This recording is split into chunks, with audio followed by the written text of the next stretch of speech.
Aujourd'hui, je vais vous expliquer pourquoi il faut se détacher de notre téléphone.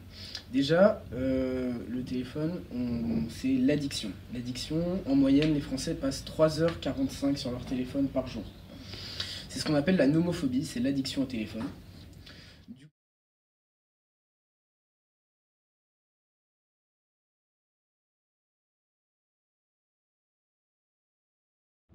Alors les garçons, un petit message pour nos orateurs du concours d'éloquence. Oui, bonne chance déjà pour eux, et j'espère qu'ils vont réussir à s'amuser pendant pendant cet oral en fait, parce qu'il faut quand même réussir à s'amuser tout en participant.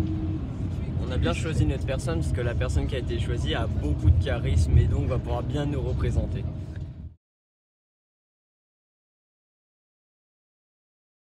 Moi je dis qu'on va vous battre et bonne chance. La même, hein. Émilie, la même. J'en sais parce qu'il faut être sacrément courageux pour passer devant 300 personnes. Ils ont travaillé pour ça et ils vont gagner, c'est sûr. Alicia, ton état d'esprit comme participante? Très stressée, mais tout pour la gagne. Hein. Tout pour la gagne. Le travail et la motivation, c'est parfait.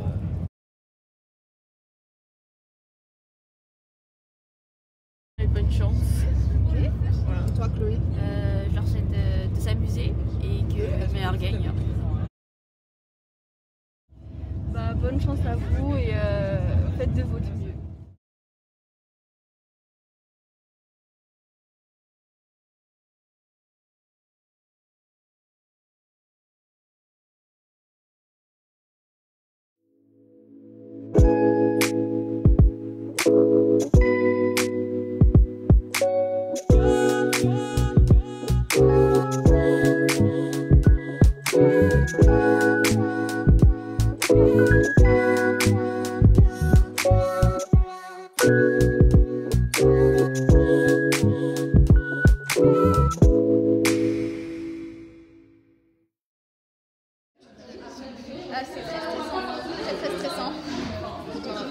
C'est pas très stressant. C'est pas très stressant. Ça va quoi. Ça va? Oui. Croise pas trop les points. Est-ce la vraie liberté? Voici la question qu'on va se poser aujourd'hui.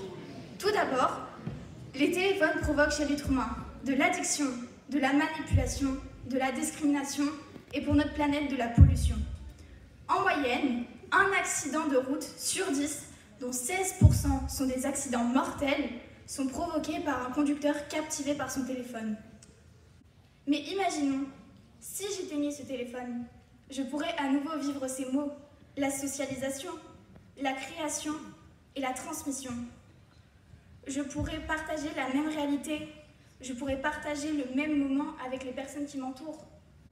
Et vous, mesdames et messieurs, pensez-vous qu'éteindre son téléphone est une vraie liberté?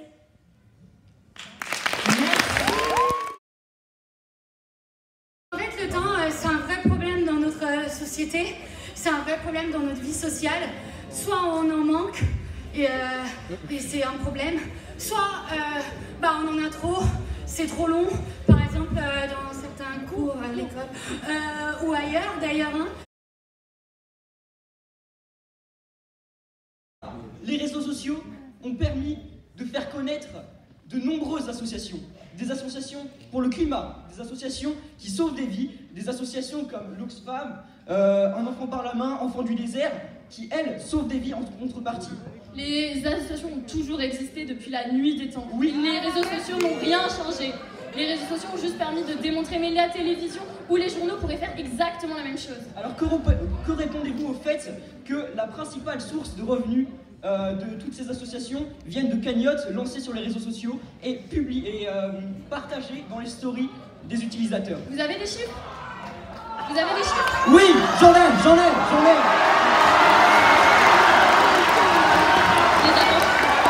70%, messieurs, 70% des revenus générés par Enfants du désert vient du youtubeur Amixem sur YouTube. 70%.